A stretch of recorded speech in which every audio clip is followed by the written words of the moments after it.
Then you have a signal. Welcome. Welcome to the 19th meetup of EcoXCyprus. The host, one of the founders, Panis Pieri, and George Sebastião is the other founder. Actually, EcoX started in Dubai. They do also monthly weekly meetups there.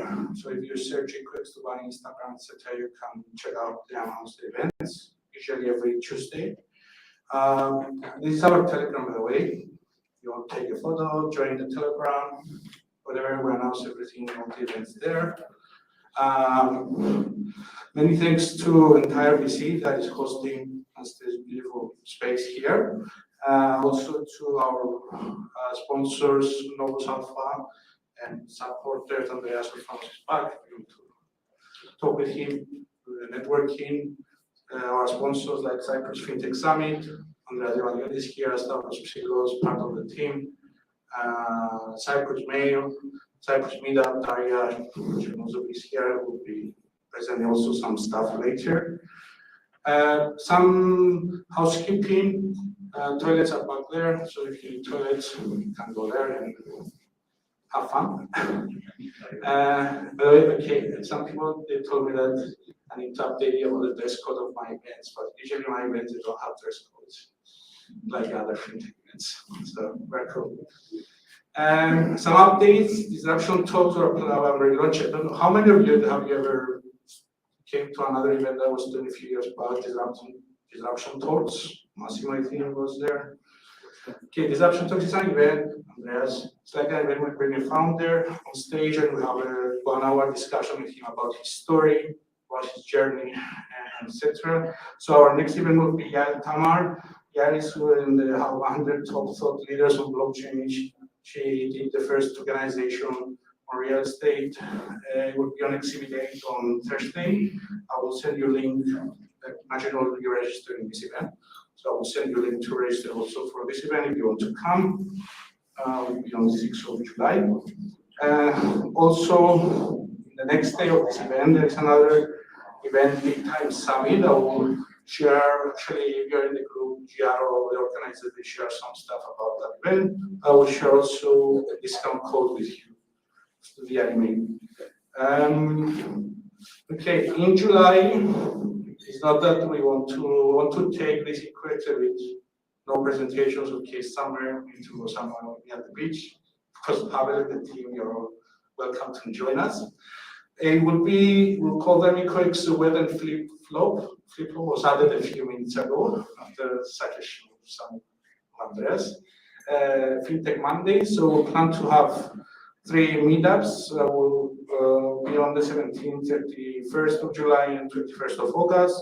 The goal is to have a bath around 7 o'clock on the beach and then go to Harmonia. It's a nice cafe. And in Limassol, have our drinks, food, eat, etc.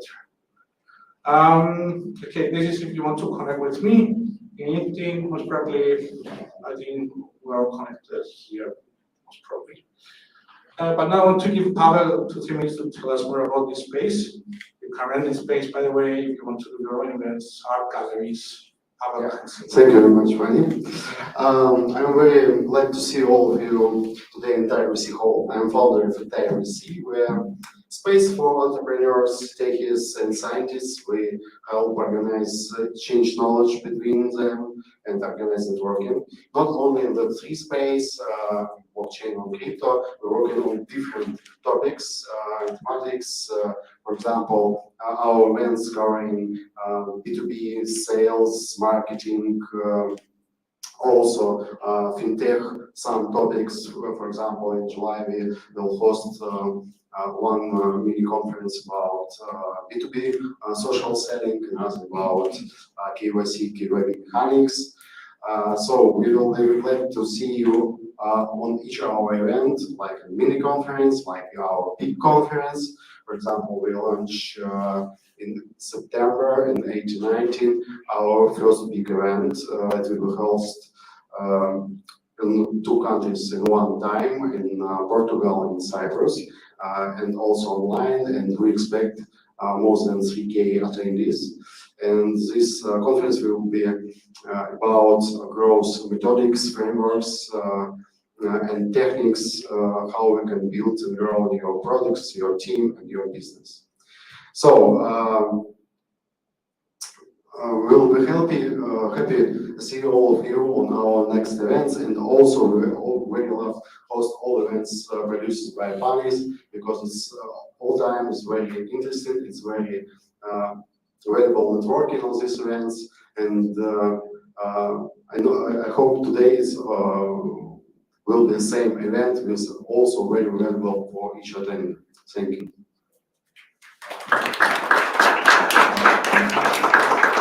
Great. Thanks. Thank you, Colin. Okay, our changing a bit the schedule. Daria Vasileva, join us. Daria will talk about DeFi and etc. But before we start, you can introduce yourself. Thank you.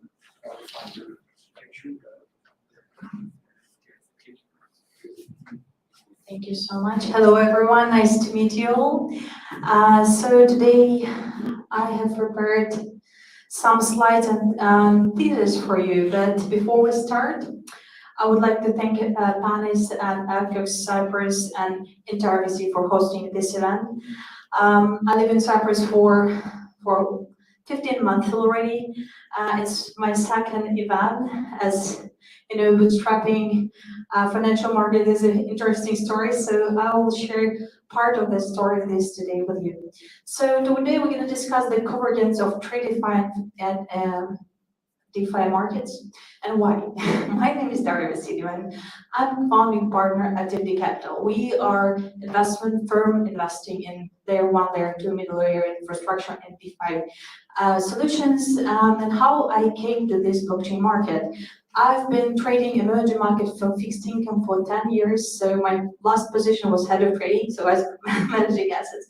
And my personal SaaS trading turnover is more than $2.5 billion. I was working for major investment banks in Eastern Europe, and you might ask me why you have changed to blockchain. How did it happen?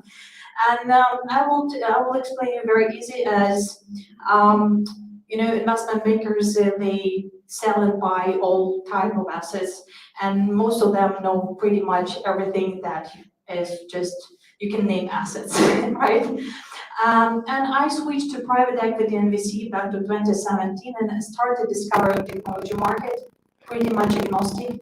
Sandbox starting from pre-seed projects, and I invested in 16 startups in different industries. We sourced more than 4,000 projects, and I raised team from 0 to 12 team. And in 2021, we started our first venture fund and raised it pretty much fast. But because of 24th of February, and I'm Ukrainian, and I lived in Moscow, I decided to relocate, and we had substance here in Cyprus. So I kept the substance, and we have our family office here. And I made a management buyout to one of the biggest venture builders on top blockchain, TOM. It's the Open Networks guys who created layer 1 solution, quite interesting, amazing product team. And I worked with them as operations and investment partner for 1 year. And I promised to help them growing their builder and portfolio companies in different industries. So we were covering DeFi, Launchpad, Wallet, Gamify Launchpad, just Launchpad for fundraising. We had several socialify projects. So I jumped not literally to one project, I jumped to the whole industry as simultaneously. So that was amazing journey, and I might appreciate that. So yeah, I hold a PhD in corporate finance, and that was my big dot with my fixed income market experience.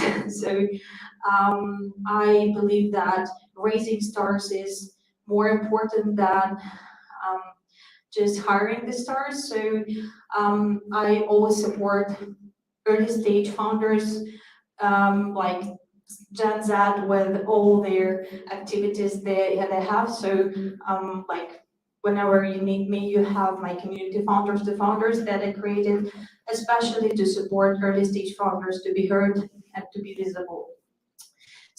Before we jump to the topic, I would like to ask everyone who is looking right now as online, so just type what TradFi and DeFi means to you, as I want to make this kind of consensus. So as I have analytical background, so we do consensus decisions. So like I want to make a terminology out as outcome of this event, where we explain what traditional finance and DeFi markets means. So I prepared my thesis about it, and I will read it for you.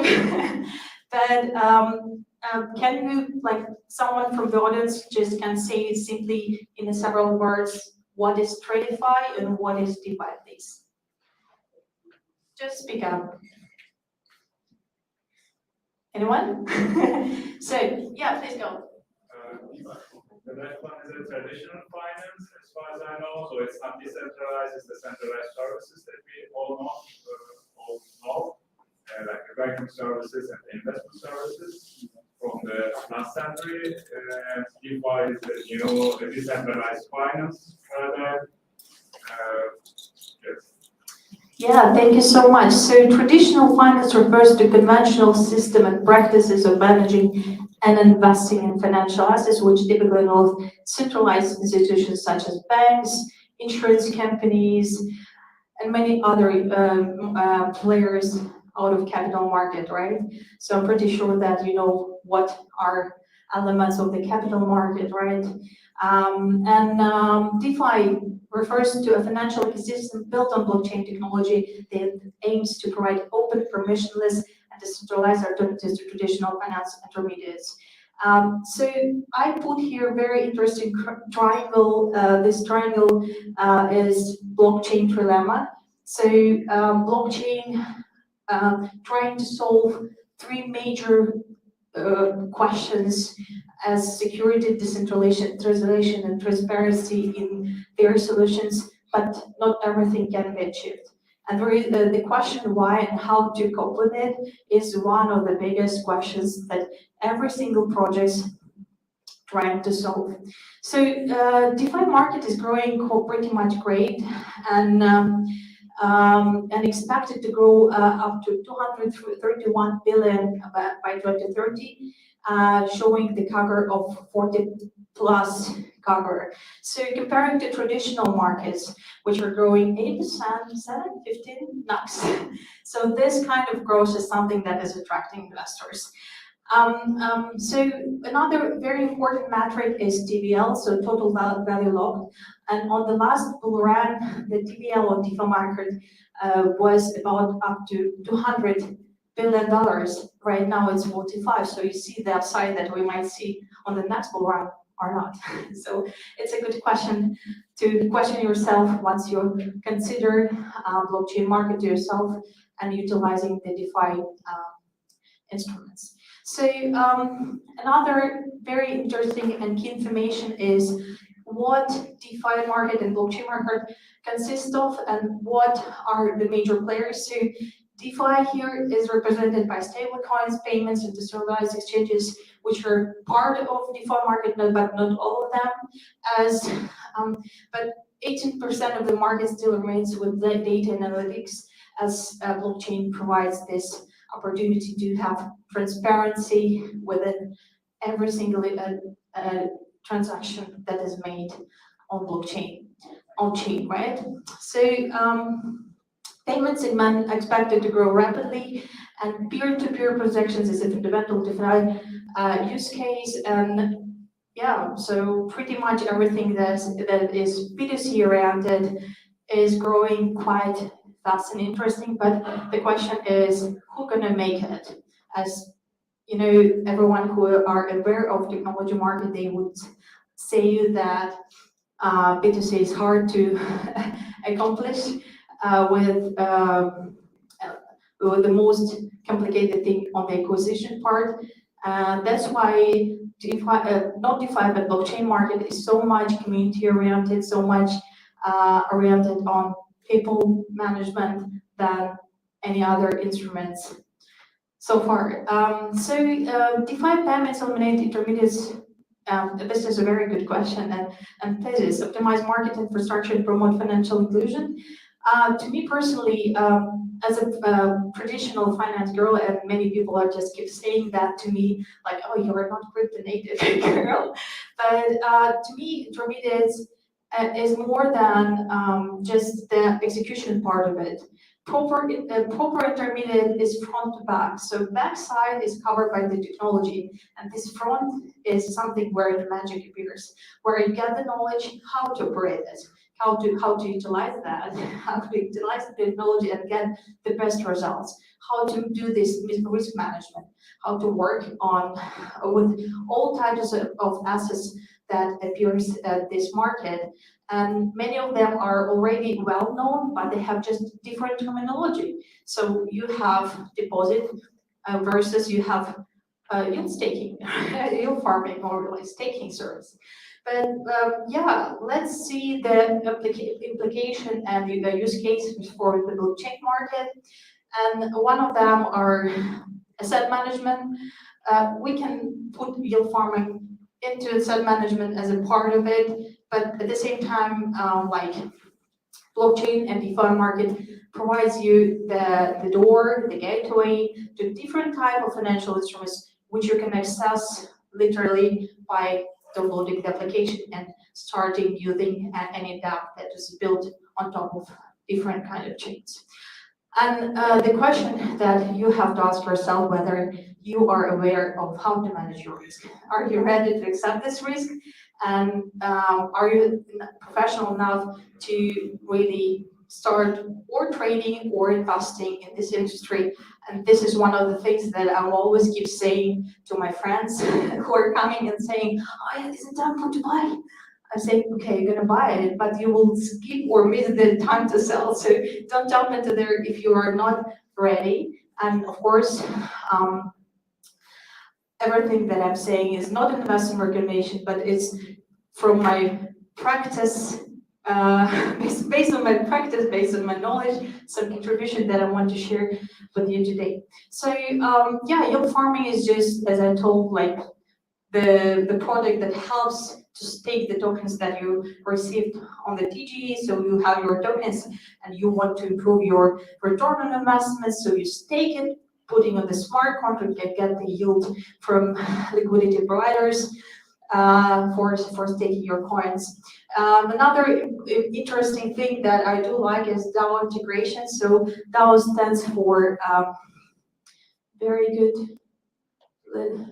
And I just want to give you exact wording for it. Just a second. Yeah, so decentralized autonomous organization. Sorry, like I'm bad in terminology.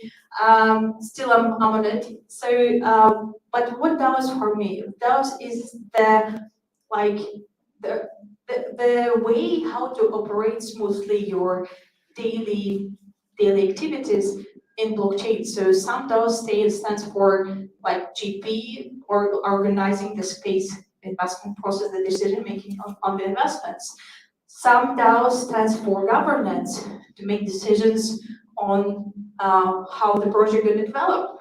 Some DAOs stands for NFT community, and they help other creators to be present and be promoted internally with the decision makers who can be biggest contributors to this, I don't know, this creator at them. So I would say that some chains and some layer ones, they even have separate divisions and separate business divisions named DAOs, and they are trying to give this access to the community to operate and manage and be involved in some part of management in their foundations, in their chains. Yeah, another interesting implication is synthetic assets, as we have all these traditional assets behind us, like real estate, any physical objects that can be tokenized and that can have a footprint on chain. So synthetic assets helps to improve the liquidity and engage with crypto community, attracting capital, or just showing the ownership in the most transparent manner what blockchain stands for at the end. So identity solutions can have interesting utility in terms of for instance for lending services as this is well used in KYC.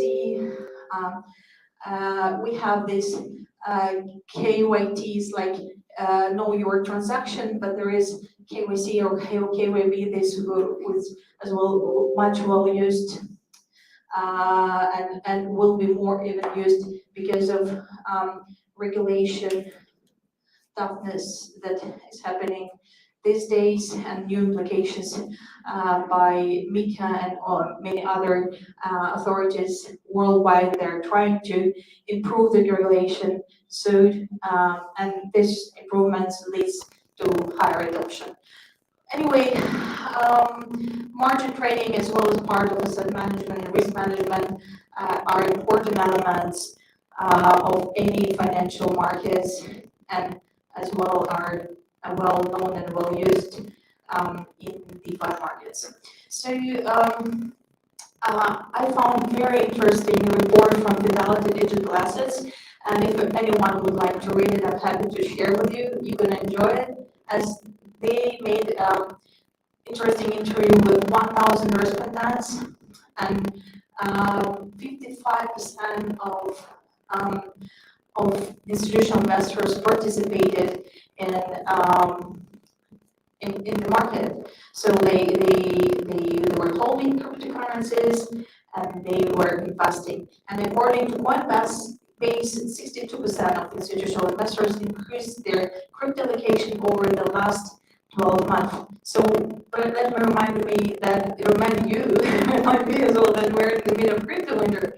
So what gonna be next, and how long that will continue? Do you see any market sentiment around the macro? I believe that we will have the next bull run within the next 12 months. Let me be more optimistic, 6 to 9. But everyone were expecting earlier, but like still the fluctuations are there. But according to the fundamentals, we might see, so from one side, this 10th on the geopolitics map, but on the economical side, when we have the worst time, believe me, I started my career back to 2007, so 2007, before the first financial crisis, and then I was like all my career went through one crisis to another. So I'm into these cycles. This cycle is one of these amazing cycles that we're gonna see, and the best thing is to invest in the low market and jump out when everything getting hotter. So I believe that these trends significantly have potential long term for digital assets. So at the same time, what are the risks and what are the concerns of institutional players to enter the market? And of course, price volatility was the major answer. So to me, I would say that volatility is emerging. There is a thing like people are trading volatility. I was trading volatility, so as much volatility we have, it's better. But not for long-term investors and not for investors that don't know how to manage the risks. And what I have discovered within the last 5 years in the VC market, that education part of it is very important, and to be educated in blockchain market. And I've seen EcoXCyprus were hosting some kind of information how to understand blockchain technology first of all, and then invest in it, because it's not about cryptocurrency tokens itself. It's about fundamental industry that just have innovative landscape underneath. So other important, so lack of fundamentals is the second topic from why not. Security, both from perspective of institution and clients. Only the past year there were about 2 million scams, 2 billion fraud on the market, and people just lost their money. So this key management, security, but like I would say the EcoXCyprus security is not very well known in crypto. if you ask me like who is using anything to protect themselves on the daily basis, believe me, when you start managing assets, you will figure out the complexity of the security with your systems just on your daily basis. I remember when I just joined the market, one of my HR questions were like, imagine that you have apocalypse and you cannot enter your Bloomberg because I was using Bloomberg for my daily basis on a daily basis. So will you enter to your Bloomberg through the other computer to execute the trade because the client is calling you? So that was a tricky question, especially when you were like 23 years old. You're like, okay, but maybe no, never. When I'm saying that security is important, not only when you are starting doing your investments, but on your daily basis, consider that data is everything, and blockchain market, they are utilizing GDPR. Sorry for that. I don't know what that was. But I think your support. Yeah. So utilizing best practices on the management side. At the same time, these days, security is important. So regulation is part of it, and regulation is helping. I think that I'm better, and sorry for that. So regulation really supporting projects to cover the security question, but and moreover all other questions that are here on the slide. The same as like clarity about custody, about the back office, about key management, about everything that is connected both to product and execution part.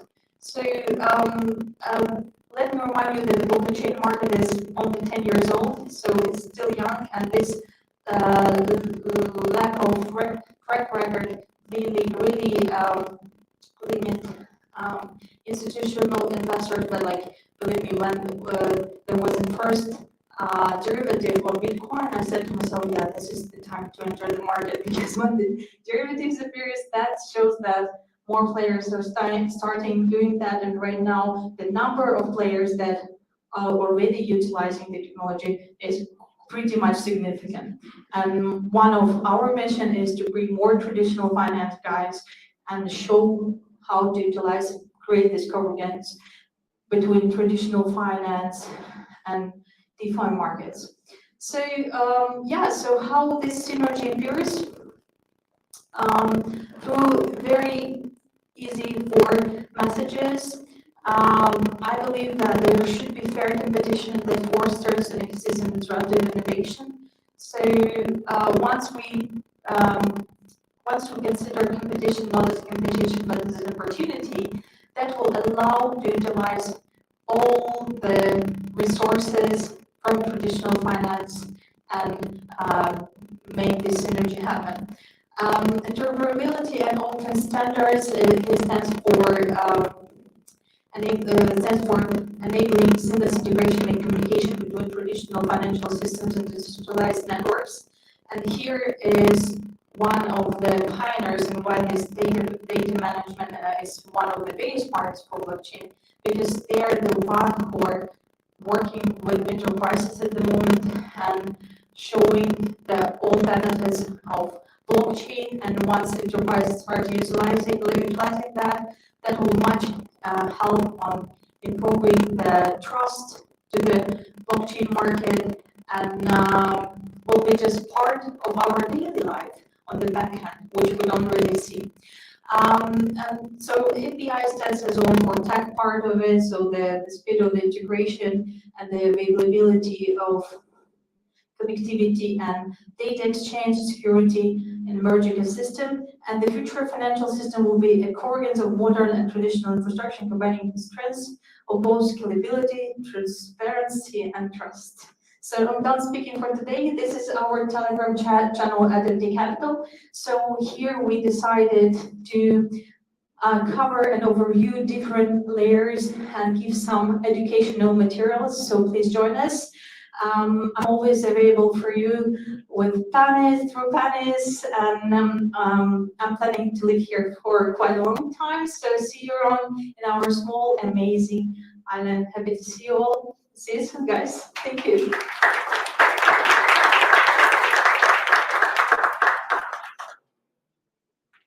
And the most amazing thing is this computer, you know, this is all my life. Thank you, Daria. Thank you. Thank you. Very cool.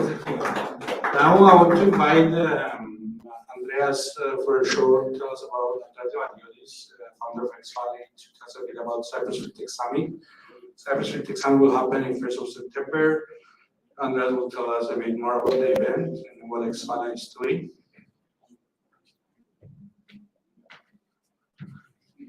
Hello everyone, my name is Andreas Levaviotis. I'm the founder of EcoXCyprus Technologies. EcoXCyprus Technologies offers an online trading platform, mostly for Forex and crypto trading, but also we have availability to trade futures, options, and other products. As you can see, I created Cyprus FinTech Summit during COVID times, because I felt like there was nothing in the Cyprus that could offer a networking, a real gathering of fintech professionals that we can get together, learn together, discuss new ideas, and just in general have a nice gathering that we can, as an industry, become better. In my opinion, Cyprus is lacking a bit when it comes to the industry getting together. So I created Cyprus FinTech Summit to bring international speakers. We usually bring 15 to 20 speakers from Europe, America, Asia, and we cover subjects that are incoming, like future innovations, products, developments. We bring experienced people that they have invested in many products. They have opened many companies, veterans of the fintech industry, creators of big banks, big brokers, and so on. During the COVID times, we created some online events that we were just doing me and Banis together. And we had, just on the first event, we had 600 people online.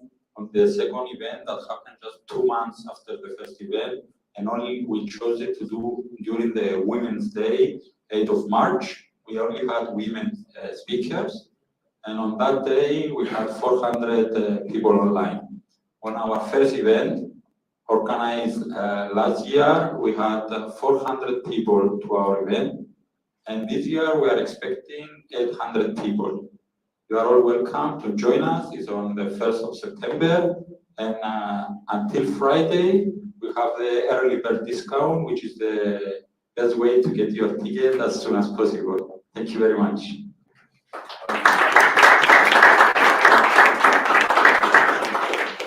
Great, thank you. We try to connect with the EcoX founder, George Sebastian, via Zoom. He's based in Dubai, attending and working from there. But he will be with us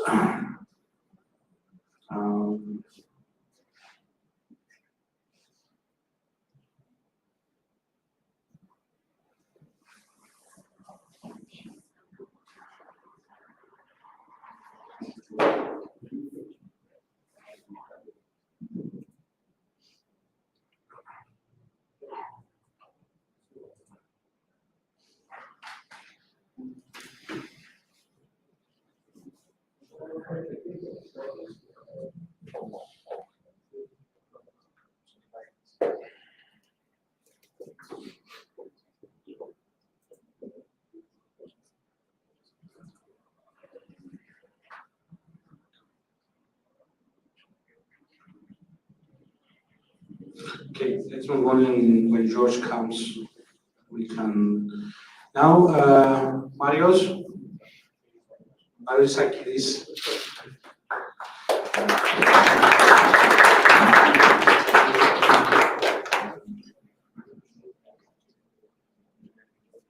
Hello, everybody.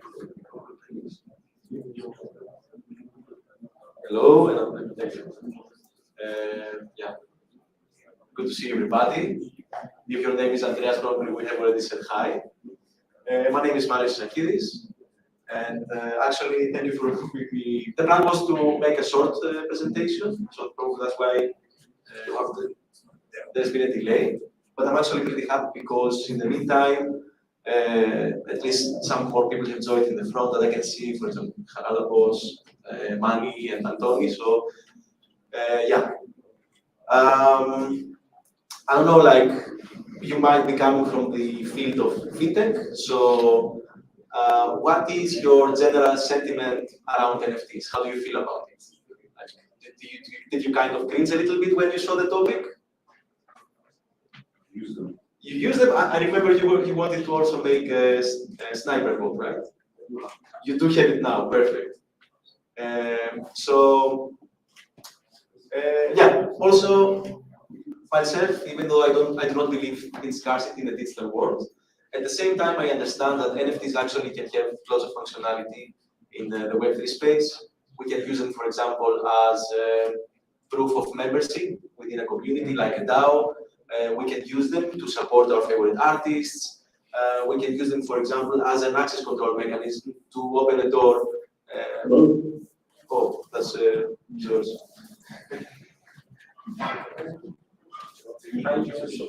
Panas, can you hear me? Yeah.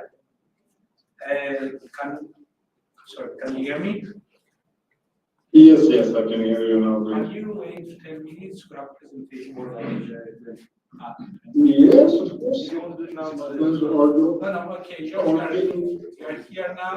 Okay, let's welcome people. Put your camera. Yeah, hi. Okay, you don't see the people, but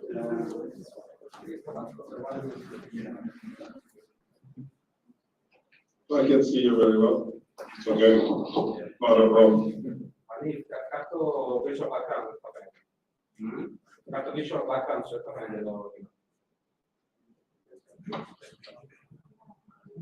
Yes,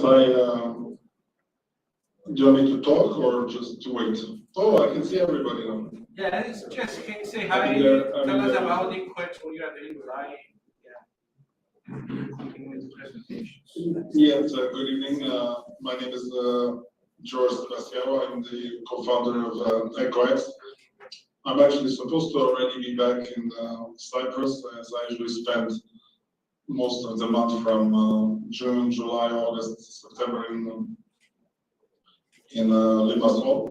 But I am still transferring and renewing my visa in Dubai. So I hopefully will be another few more days. Thank you for Panas to holding the fort while I'm not there. In Dubai, we continue to also hold regular meetings in EcoX, and we have expanded now for almost 10, 11 different cities around the world. So we've also had requests to also do EcoX both in India and in African countries as well.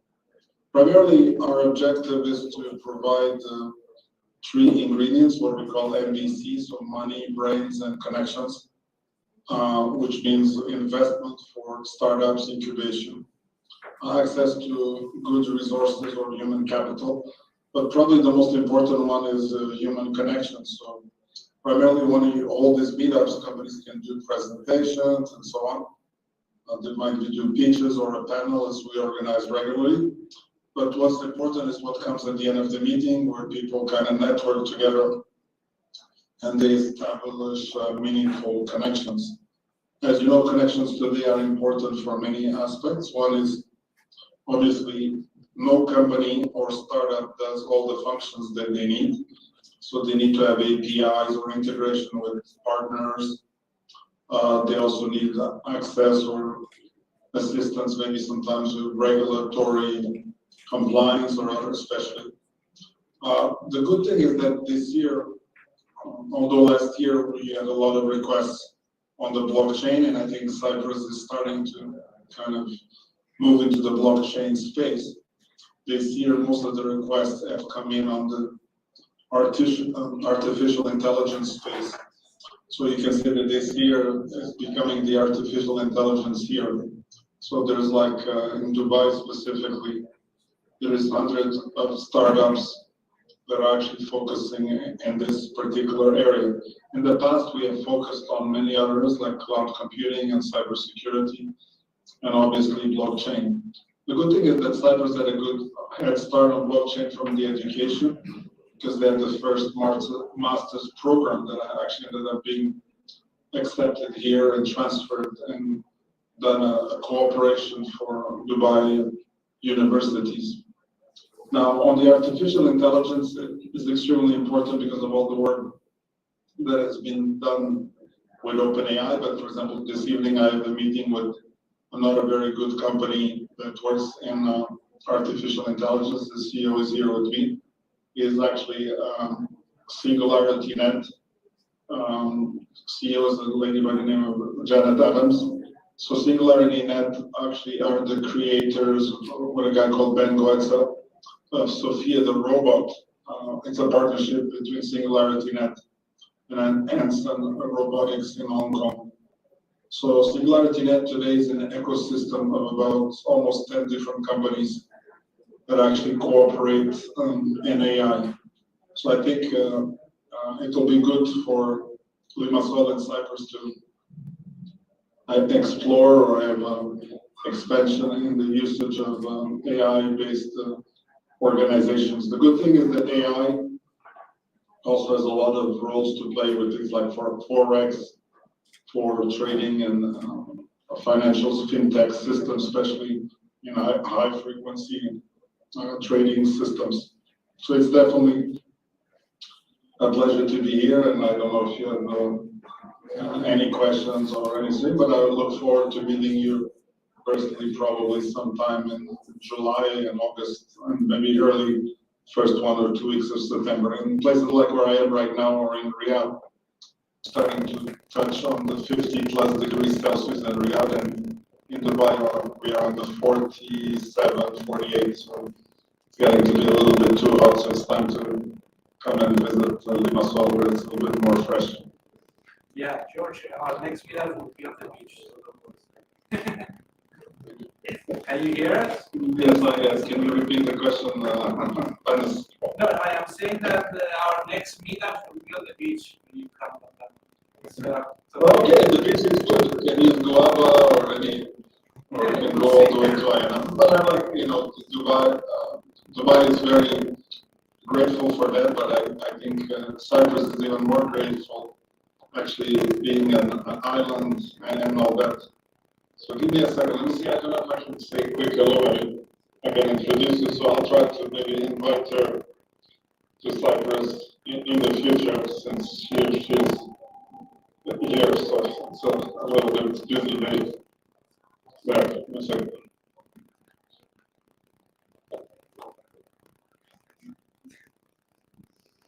Hello. No, you can say that. You can say that. You can say hello to Cyprus. I didn't pass my house in front of my boss. No problem. Say Cyprus. Hi, Cyprus. Oh my goodness, what a fabulous dream. Hi. Would you like to talk about artificial intelligence? No, they just thought I'd come and say hello to you. You're welcome. So we'll invite you to Cyprus next time to come and join us. So, Glad to meet you. Have a beautiful evening. okay, you'll bring Sophia or one of this. I'm Rhea Robar. We talk about artificial intelligence and ethics and large language models and neural symbolic techniques. So anyway, so say bye. George, we have the Cyprus Future Summit. They can bring Sophia there. So with them. We can arrange. Not a problem. It's our pleasure to arrange that. Okay, let's talk more later. Bye. Okay, thank you. Thanks, Panis. It's a pleasure to see you. Bye. Okay. Let's quickly just Ariel, start again with the Awesome presentation. Yes, we live in the future, guys. So the mic is on. this is now. Okay, is it better now? Yeah, so I think NFTs actually are a very important primitive in Web3. just a very brief introduction. I think everybody is familiar with the concept of non-fungible tokens. They are unique tokens. They are part of a collection. I will be calling that the NFT collection. And it is created by somebody. And then the usual process is that there's a website, you go there, you can mint one of the tokens by paying some fees or paying some money in a cryptocurrency token. Or you can basically then transfer them, go to a marketplace. So we very well understand how NFT tokens work as both like as a financial primitive, like as something that, sorry, I've lost my train of thought, but we understand NFTs as PFPs, as profile photos. Actually, what it is stored there, as Nick said yesterday, is just a link to some photos stored somewhere in another video. But we also understand NFTs as something that we can flip or snipe, something like the monetary function of having this unique token as a collectible that we can trade. What I'm going to be talking today about is all of the utilities that we can actually attach to these NFT tokens and the real world value that they can bring on as these digital unique tokens in the blockchain. So the concept is super simple, and it comes in two steps. First, with NFC, you can infuse NFT collections with utilities. A utility can be a merchandise, like Folie has done, for example. It can be event tickets, like Coachella. You can do airdrops with an existing NFT collection. And also, as part of the Web3 ecosystem, NFTs can also represent, for example, gaming items or even some metaverse, artwork or land or like.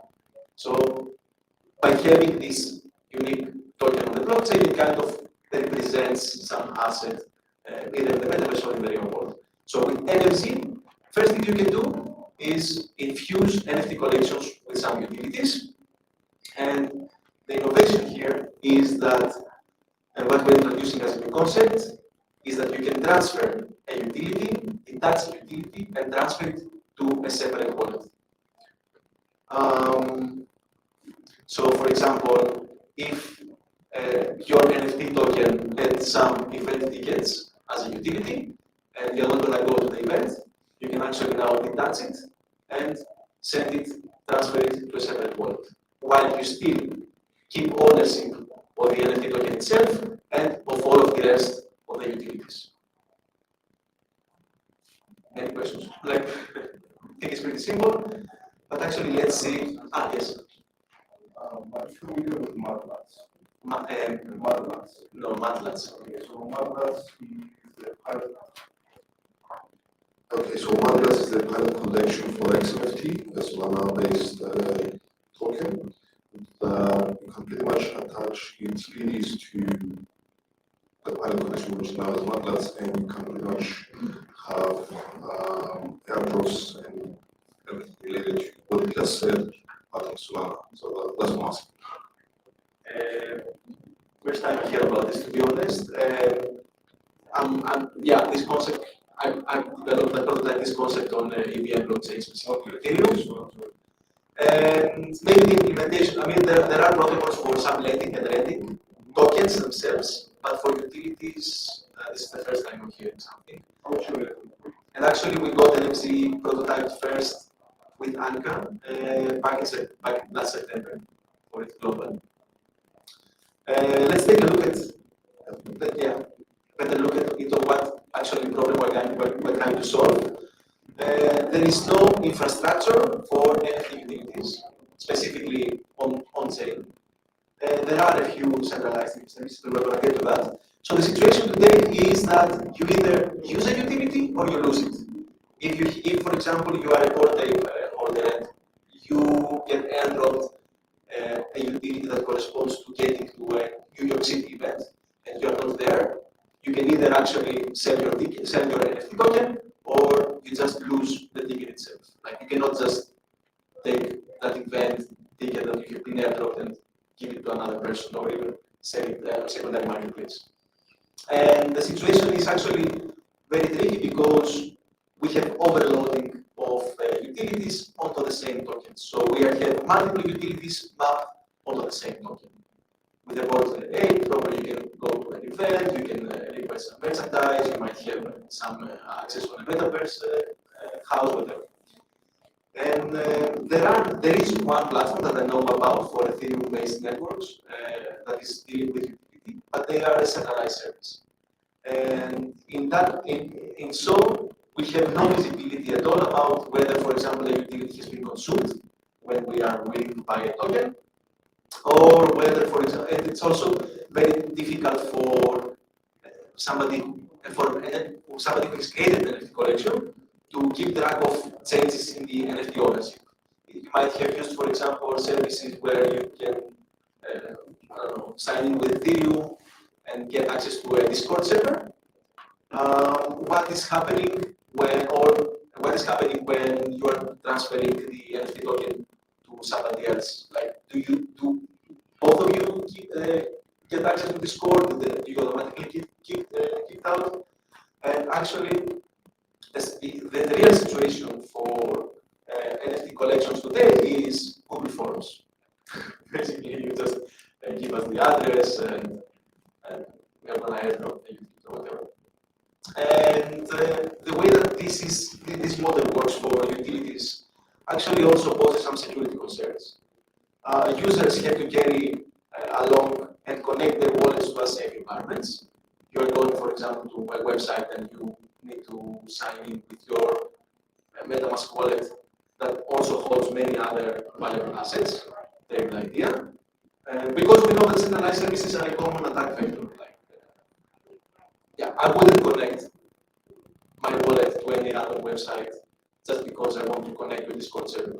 In my mind, this is a terrible idea. So we are introducing the concept of NFT. With the NFT toolkit, you can infuse NFT collections with utilities, which are represented as on-chain tokens. And this is how actually this is what allows us to get the utility and detach it and move it to a separate wallet.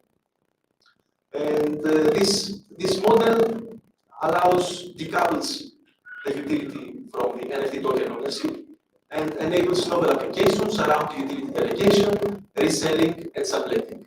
Delegation means I know, for example, that I'm going to an event. I can detach the utility for that event from my main wallet, send it to my mobile phone wallet, which doesn't store any other valuable assets. I'm going to the event, everything's cool. If my mobile phone gets stolen, I'm still happy, no big deal. Reselling means I'm not going to go to the event. I can list my event ticket to a secondary marketplace. I still keep my NFT token and all of the other utilities. And subletting, it is very similar to some other platforms that allow you to rent, for example, an NFT token for some period to another person. And this comes from Arc as well, easy as GM. And it is easy because we provide a web interface for users to be able to see what utilities they have and how to transfer them, etc. And for developers, we also provide an API so that they do not have to put in a blockchain themselves, but they can go and say, for example, whether a wallet has a utility or not, or whether they have consumed it. And all that, of course, is using the blockchain as a backend. It's not centralized. The web interface, of course, is hosted by us, but you can replace it with any other service and you will still be fine. We don't keep anything centralized on the server. The future of NFTs is the utilities. It's not PFPs, of course. That's the main takeaway from the presentation. And like a couple of use cases. Imagine that you get a token for Coachella. It gives you access to the festival for the next 5 years. You cannot attend next year. Nowadays you have to sell your token with NFC. You detach that utility.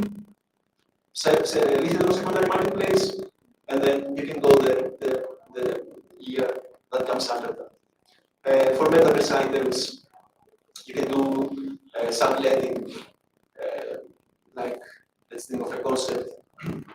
Your best friend is going to a raid on World of Warcraft, and you wanna help them with providing them with your enchanted weapon, detach it from your main character, send it to them for the raid at night, you get it back the next day.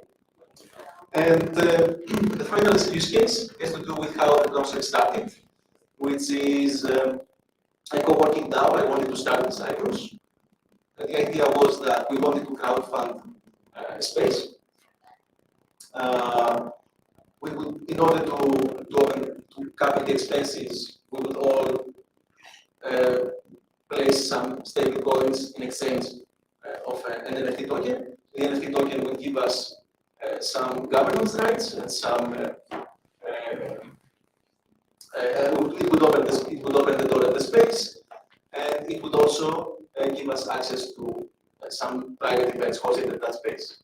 So the idea, the problem that we had was that some of the members of the DAO, there would be away for July. Actually, one of them is in Bali now, the other person is somewhere in Africa, I have no idea, and the other is, yes, Anka is in Bali, Aline is somewhere in Africa, and yeah, Rosa is somewhere in Tanzania. Like, so, and the idea was that we wanted to be able to sublet the utility while we still keep the NFT token, governance, etc., etc., for the period that somebody is away. And this is how the concept came to be.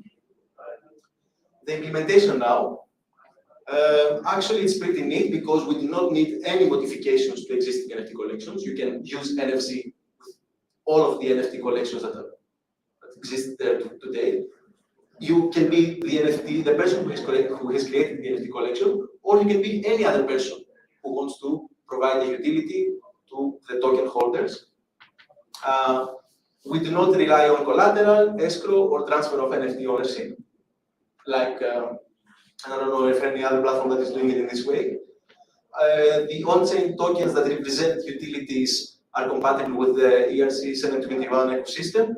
So all of the services that have been built around the NFTs, you can also use with NFCs. And it's gas optimized. So infusing an NFT collection with a new utility costs about $5 per Ethereum mainnet. And yeah, so it's a similar concept to maybe gasless. You can also use it for gasless airdrops in that way. Now, how do we move on? We do have the function of the smart contracts deployed on some of the EVM testnets, and you can go on and use them if you want for your projects. And also, actually, I think that at ETH Prague 2 weeks ago, there were four people attending from Cyprus. So it was me, Petros, Goitzen, and Selim, were just sitting right there. So the representatives of Cyprus and ETH Prague are in this room. I participated with the idea of NFC at their hackathon, and I got the best centralized app award by Coinbase. So this is how we can bootstrap the project. But I think we need to get it out there, and I'm building a team. If the concept sounds interesting, yeah, it would be amazing if you would like to join. If not NFC, yeah, we need extra hands for many other cool projects that we're working on. So if you do peer-to-peer networks, yeah, some privacy engineering, some websites even, like, come find me if you would like to work together. We already have some amazing early adopters who want to use our toolkit, and we have a few months ago, actually, we had started with a few projects in Cyprus. So I really believe that we can do something great locally here. So yeah, again, if you would like to use it for your local NFT collection, it would be amazing to work together. We can apply for grants. Hi Daria, where are you? And And the plan is to do a crowdfunding via an NFT, the end users NFT collection, and those who actually contribute and help the project bootstrap in the beginning, they will be able to get, it will work as a DAO, they will get part of the revenue of the platform. Yeah, myself, if you would like to get in touch, I'm working for infotropic.tech, and you just put my name in front, and you can get me in, we can chat over email. We are working, you found it. I found it infotropic, whatever, and yeah, I'm doing my PhD and some experience with, as a technologist with some teams. This is the cool logo that we have here. You can see that there is only straight lines in all letters, and this here kind of represents the detachment of a utility with NFC. And again, it's all straight lines. Yeah, thank you very much. Yeah, but people, okay. People will not confuse NFTs with NFTs. We need to work on the branding side. Yeah, so we need people to collaborate. Yeah, I'm here, whatever you need. And great.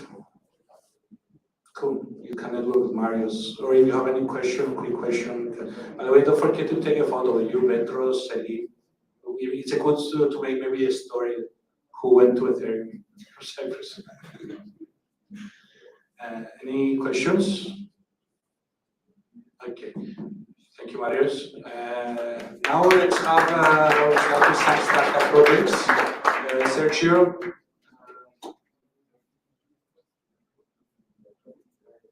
My ID.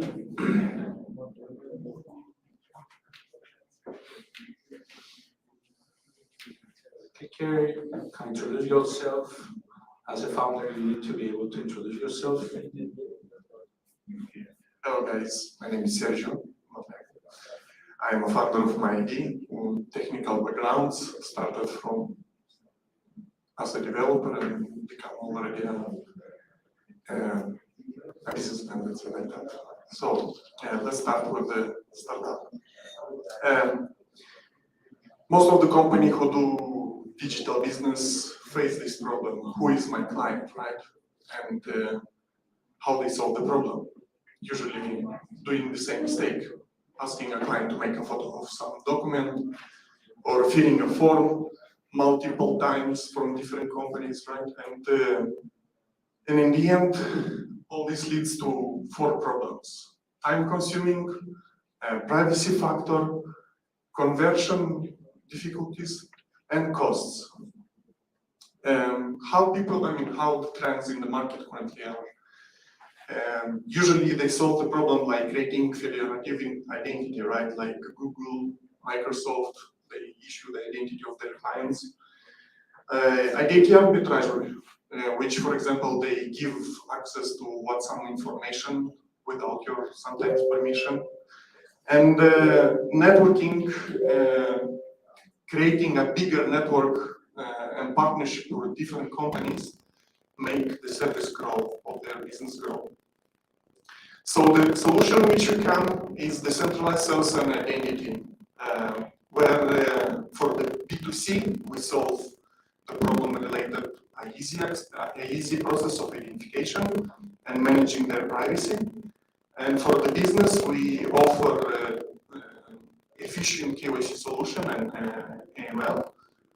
And as well, connecting different companies in one ecosystem, we allow them to efficiently monetize the client data. How we solve the problem is, well, we develop a digital wallet where the client can store different verifiable credentials inside from different companies. And as well, on top of that, this wallet is a concept of like a super app where different services can be integrated with the stored verifiable credentials. And for the business, we give them efficient tools where they can easily verify their clients with a traditional approach, like making photos of documents, and on top of that, using a digital approach, like verifying credentials. As well, we offer for white label solution and on top services for the governments where they can issue a digital identity for their citizens.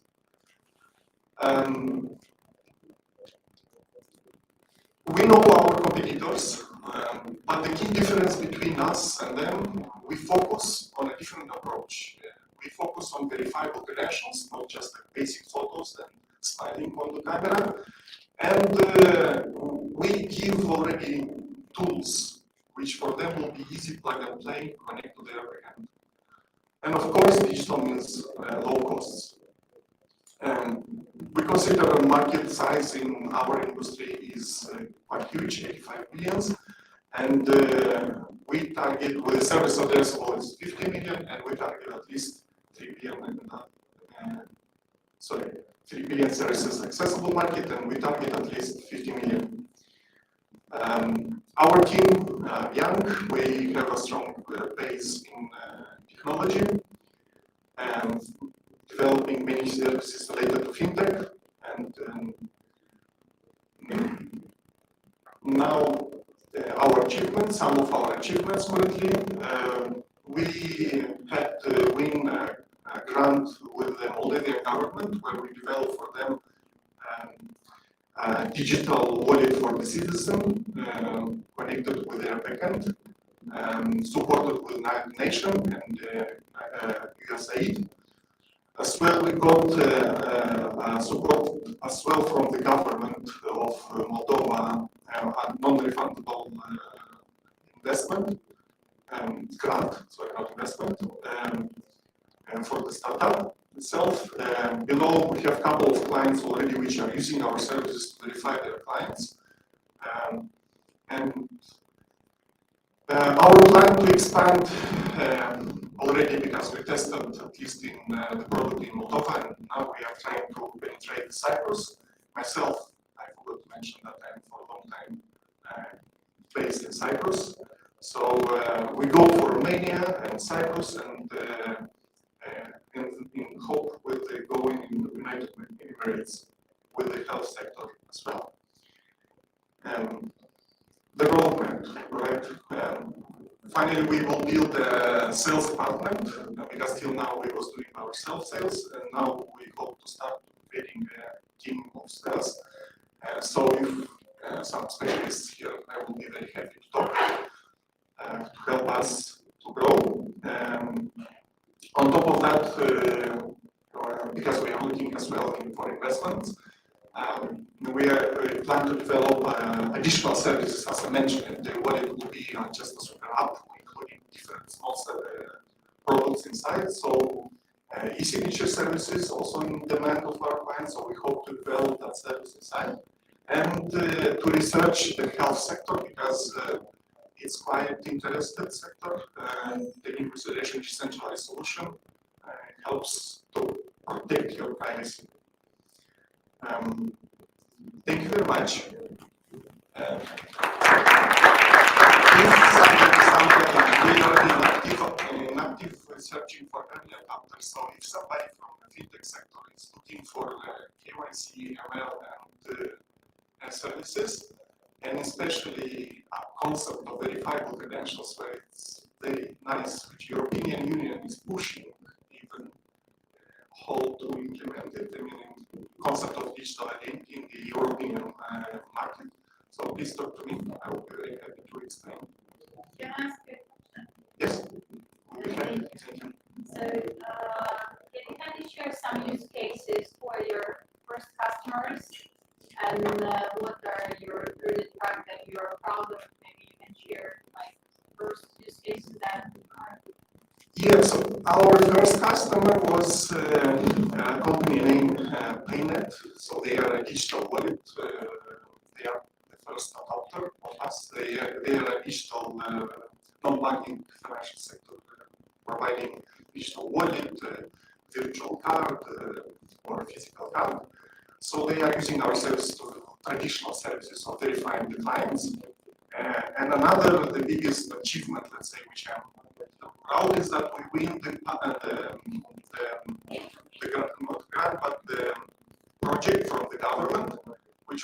enabled us to give them the specific solution for digital identity for their citizenship. So the output of this project, which is almost finishing by September this year, it will be a digital wallet where the client, the citizen, will be able to retrieve his identity card, his driving license, his notebook, and he can go and show it to the policeman or to the online, even policeman face to face. They can check there without physical presence, just phone-to-phone verification can happen.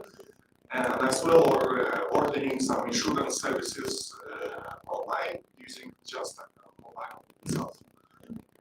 This is. Thank you so much. I have more questions, but I will keep it outside. Yeah, you can keep it down here. And if you can help Sergio with anything, either funds, either with whatever. Okay, yeah. Mostly special. It's valuable early adopters and to prove that this is can happen. Thank you. Okay.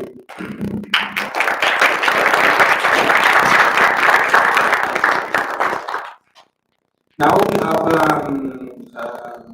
Orbitrum Thomas here. Thank you. Okay. And Alex. Okay, Daria, you met in the last EcoX we had. You brought another two good projects. They're not here yet, so they're coming, I imagine. One of them is here. He will be after me. Alex. That's about it. And the second one is moving from Larnaca, so we will be waiting for him. Now Daria, share the Yeah, first time, right? So, hi everyone. I think that you already heard me on some events. That's why I've tried to change some themes and topics that I will be presenting, but it will be about ICP and about internet computer, of course, and about how we build global blockchain, actually. So I am trying to be like helpful and a useful speaker, and I will speak about such activities that inspire me and that actually help us to grow and help our startups to grow. So right now I'm here as a founder of Middle East Hub of ICP. Actually, it is my first time founder role, and I'm really happy because before that I was working only with banks, with huge corporations, and for me to be a founder of something innovative, it is like a miracle, and it was my passion. So I'm happy sharing this happiness with you, please. So I will tell you about ICP hubs and how we build them. And actually, I think that it is a really great opportunity for people to know how to build a huge company, global company without a lot of investments and without a lot of money. Because when I was working in general markets, when you needed to set up a firm or to be global, you needed like a lot of budgets. Yes, you needed to hire the whole team in the location that you try to invade. And also you needed to be partners of a lot of marketing firms and helpers that support you on site. And it is like a really expensive way to grow globally. But right now in blockchains and in Web3 field, I see the different direction, yes, the different methods and ways how to expand globally. Yes, how to use local activities and local communities to make your blockchain popular on site. Yes, how to use all people around you to spread the word about your project, and how to help startups who build with us actually to be global also. Yes, because for startups, actually, it is like a hard way to choose first country to operate, then to choose next countries to be presented. Yes, for them it is even more expensive for corporations that sometimes could have partners, could have like win-win partnerships, and for startups it is always like, oh, how I will get the new location, how I will hire people there. So it is like the big deal. So about ICP hubs, how they are created. So first of all, internet computer is layer 1 blockchain. Yes, it is infrastructure to build dApps, to build DeFi services, GameFi. We have services for scientists, crowdfunding apps, and other. So every service could be built in decentralized way. So the layer one blockchains, it is infrastructure to do it. Yes, so it's safe and in transparent options with community on the basis.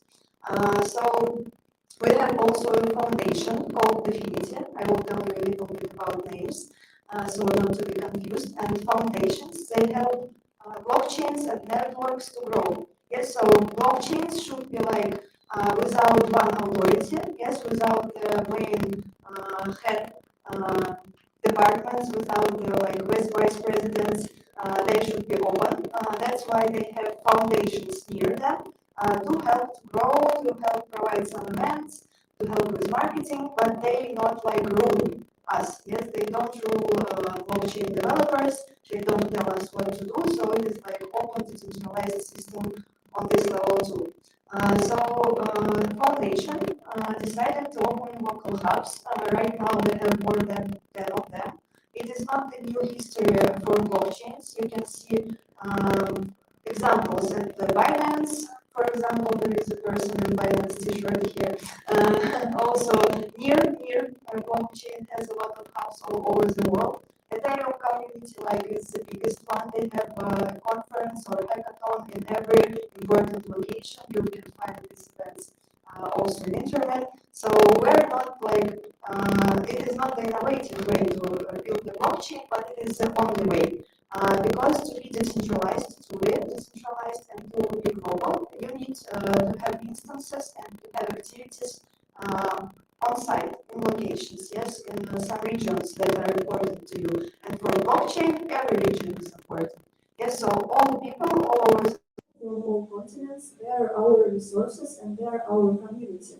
So we need all of them and we need to find a key to speak with all these different cultures, different nations, different languages, yes, and how you can do it. So you need to work with different stakeholders. For example, here we have EcoXCyprus University in Cyprus. They have a blockchain program, so we will be a partner of this entity. Yes, we will have some community events. We will implement information about our blockchain in their courses. And for example, universities, they are great partners because they don't need money and budget generally. Yes, they have budgets, but they need information. Yes, and they need new people to come to be an experts and to talk with students. And also they need tasks. Yes, from real business. What students need to explore, what they need to build further. Yes, so it is great when business and when blockchain start to work with labs, with future labs, IT labs in universities. For example, I was talking today to Singapore. They have like blockchain club at every university, and they will try to spread the word about our internet computer and provide some hackathons for students. And it is actually great because I was a student, and when you have a chance to connect with real world, you know what to do further. Yes, so you know which steps you need to take to promote your mind. Yes, and to be helpful for this world after the education. So we partner with universities, with general communities like EcoX, for example, or like off-chain communities that will be presented after me.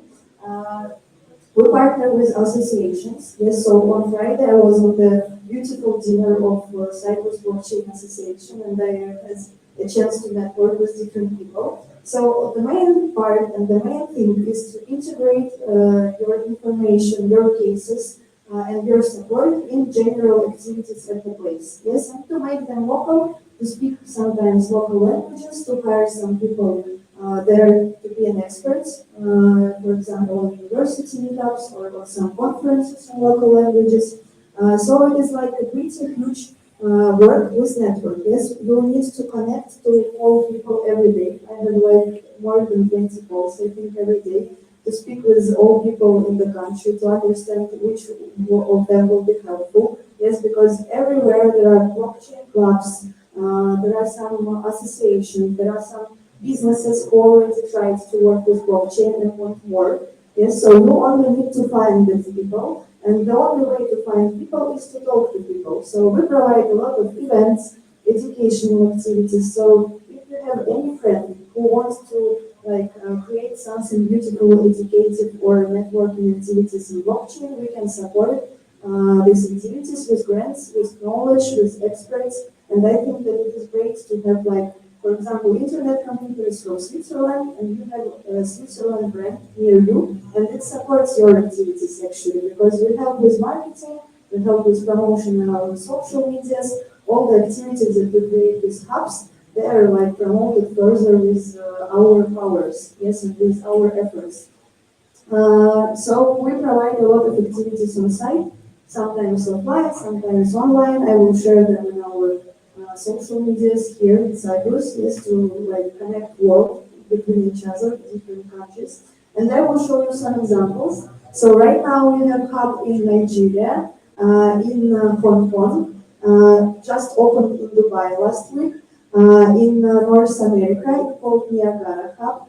Also, we have pretty much activities in Portugal. There is a photos actually of people who contribute. Also, they visit the television, government television, and present blockchain there sometimes.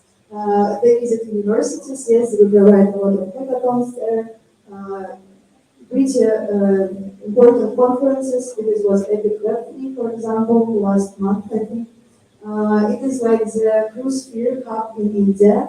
They provide a lot of meetups for developers because in India it is a huge amount of developers and they build really fast. Yes, so it is really great to work with Indian guys. They are smart, pretty. It is, for example, China and China Rust conference. So it is we have special guys who speak local languages, who can be native. Yes, they provide Twitter spaces. So I don't understand anything from this slide, and I don't understand actually their social medias, but Twitter helped me to translate every time that I need to aggregate information. Thank you for Twitter and other technologies that they could translate everything right now. So how we do all of this? We support all these activities with community grants. Yes, so if you have a community, if you provide events, if you have a content channel, like YouTube, podcast, etc., you can be like our brain team. Yes, so it is a system that works with win-win situations. We ask you to support us, to spread the word about the internet computer, and you get the grant, and you get the promotion for your own channel, for your own project, and I think that is actually brilliant chance, because not only the one marketing agency will get all the budgets, yes, but different people will be supported, they will grow their activities, efforts, and it is really great and truly Web3, yes, that's how we build the community. So thank you, I think that was the last slide. Please share this thing with other people. Thank you. Thank you, now we have Alex. Actually, Friday went to a nice off-chain meetup, and Alex can tell us more about off-chain meetups in Cyprus. We just launched last week. Hello. Alex, you can introduce yourself and you. Yeah, so my name is Alex. I'm building Web3 communities for already since 2017 actually. So my first Web3 conference was in 2017. So usually I organize events during some major Web3 conferences, for example, Ethereum CC conference in Paris, which will take actually place in 2 weeks from now. I did some event during Future Ethereum conference in Montenegro 3 weeks ago.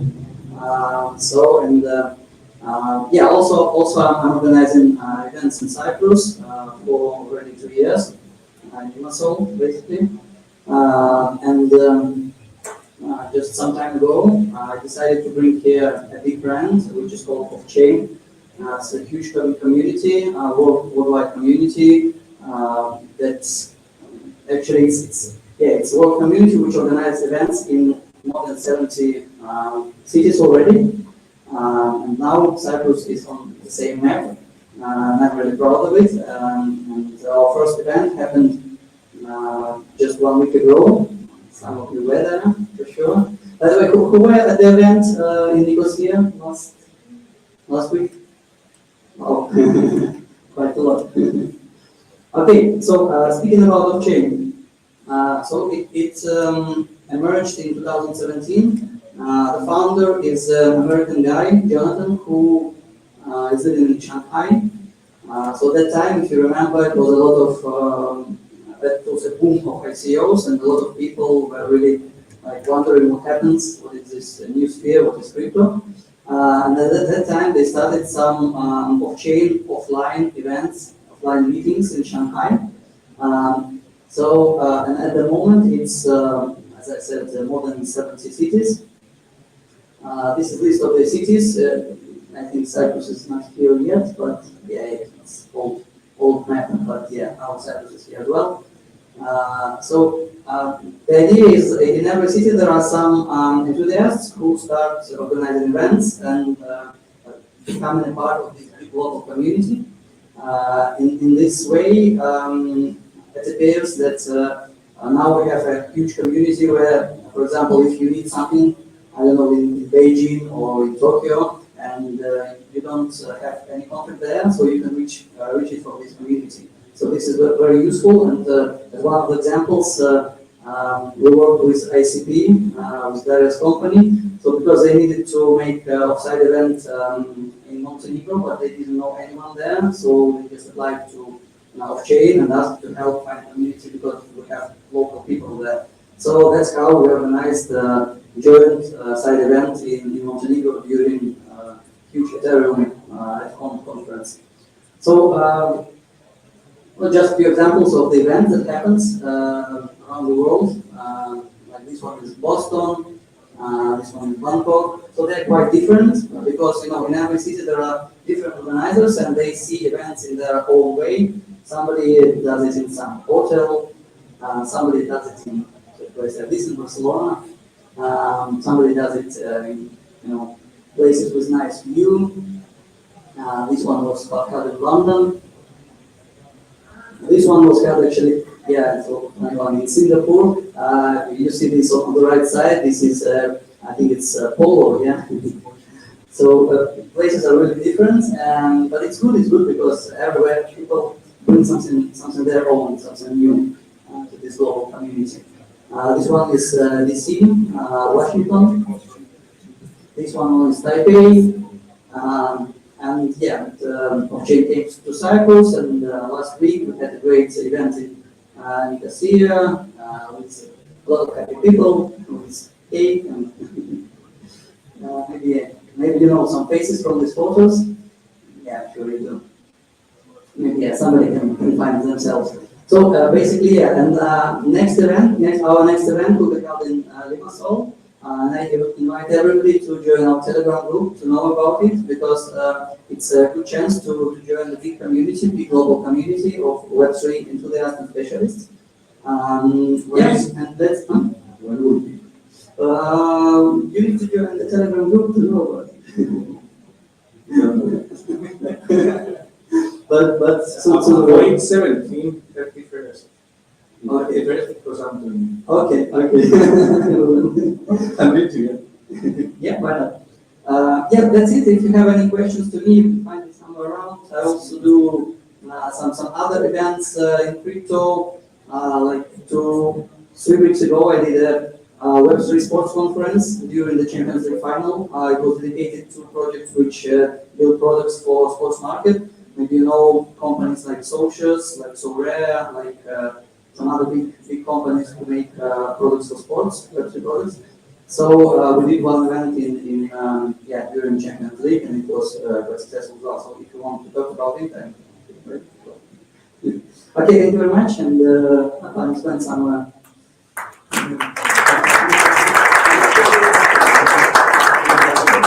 Thank you, guys. Last but not least, Thomas, here for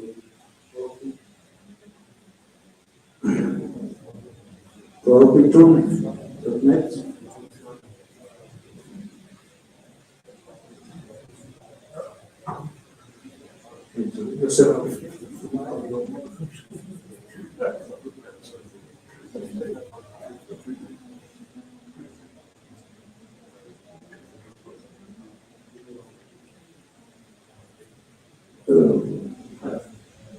I'm usually standing there in the last row, and today I was asked to speak here.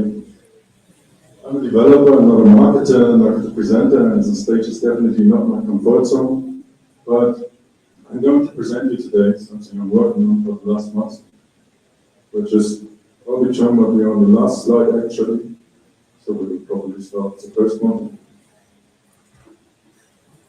Okay, Arbitrum is a blockchain data analytics and trade automation and execution engine. So, what does it mean? So basically, when you want to trade cryptocurrencies in the current state of decentralized finance, it's not easy. You face a lot of problems. You have lots of opportunities. If you've spent the last months watching the crypto market and saw what's happening with paper and all these crazy coins going to billions of market cap, you always have this fear of missing out something, which is crazy. You can't sleep anymore. The problem is you have a crazy amount of data. You have so many new layer 1 chains, there are 2 chains now, you have layer 3. You have all these influencers, you have crypto, you have Twitter, and you have all this kind of stuff. It's too much data to handle, even if you have long working days like I usually have. And even if you manage to process all this data, you face the next challenges, which are psychological challenges like fear of missing out, like greed, like regret, when you do trading of cryptocurrencies, which is really, really tough. Professional investors would recommend you to use limit orders, stop losses, and all this kind of stuff, but all this is not available in decentralized finance now. We're going to change that. Even if you get the data and your mental state right, you face other challenges. Front running, slippage, liquidity. This is technical stuff, how to execute a trade in decentralized finance. Basically, when you, for example, front running, press a button on your MetaMask wallet to buy a token, what happens then? You sign the transaction, it goes to a node, which is running somewhere in the internet. And there it's waiting in something called the mempool. The mempool is a public database where all the transactions are waiting to be included in the blockchain. And you pay a fee to get the data included in the blockchain. So what people like me, used to do, we are watching this mempool, we see your transaction, I pay a higher fee, and I get my transaction executed faster. So whenever you want to buy a token, I can buy it for you. And I'm selling to you to a higher price. This is called front running. There are some more advanced strategies like NDV and arbitrage and all this kind of stuff. If anyone is interested, I can tell you more. Okay, so trade execution, decentralized finance is really tough. But even if you get this right, you have scans, you have rug pulls, and we did some back testing and some analysis on this. 90% of all tokens are basically some kind of a scam. So you see, lots of problems, and we sat down and thought there must be a solution for this. So, what if we could automatically scan all blockchains and gather all the relevant data for you? You could sleep again, and we have the machine working for you, and you don't have to work for the machine anymore. The same, what if we could leverage existing technologies like AI and existing APIs and aggregate this data to make it useful and meaningful for you and your trading execution? What if we could order you professional order execution types like limit orders, like stop losses, like trading stops, even when you trade on a decentralized exchange? Okay, what if we could protect you from front running, what I just explained? Because we're using private mempools and some other advanced stuff. Yeah, so we asked ourselves all these questions, what if, and what if, yeah. If we could do all this, we would have an amazing product. And this is basically what Arbitrum is. We do all this. And our product is basically consisting of 2 parts. And the first one is Orb Analytics. Orb Analytics is a data analytics platform. So we're running many different nodes all over the world on all different EVM blockchains. We get all the data in there. So when anyone's trading a token or swapping something, creating something, we know about it. The second stuff is we aggregate different APIs. For example, BitTrade, we started using your product. It's nice to see you. You have a great product. And the last step is we have an AI-based risk model, which helps you basically to make a meaning and make sense of all this data. And we automatically generate token reports and come down to a risk score, where you easily can see, hey, this is the right book or it's not. This is really advanced stuff. We're using something like static source code analysis, and we basically can tell you by a very, very good probability that a smart contract or project is good or not. Not only monitoring the on-chain data, but also the off-chain data. For example, social signals, Twitter followers, response rates, comments, and all this kind of stuff. So whatever a good researcher is doing, we try to make it better. And this is basically our first product. It's just available as API access. So it's only for professional traders or for investors. But for the average user, we have a trading platform called OpTrade. So it allows you to automatically build the strategies.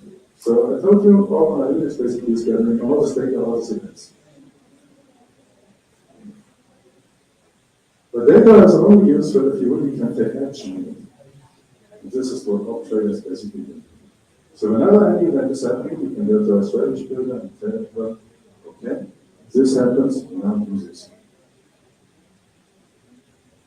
The second thing is we have all the advanced order types, for example, trading stocks. We're the only platform right now offering trading stocks, which basically means when the token is rising, what's happening, most people sell it early and then you regret and all this stuff happening. So a trading stock basically sets automatically a position when the price falls at a certain threshold like 10%. If the token rises, the stop loss order rises as well. So it will automatically correct the stop loss during your trade, so you gain the maximum profit. Then we protect all the users from slippage, protection, from using private mempool and all this kind of stuff. And we offer you some pre-made strategies.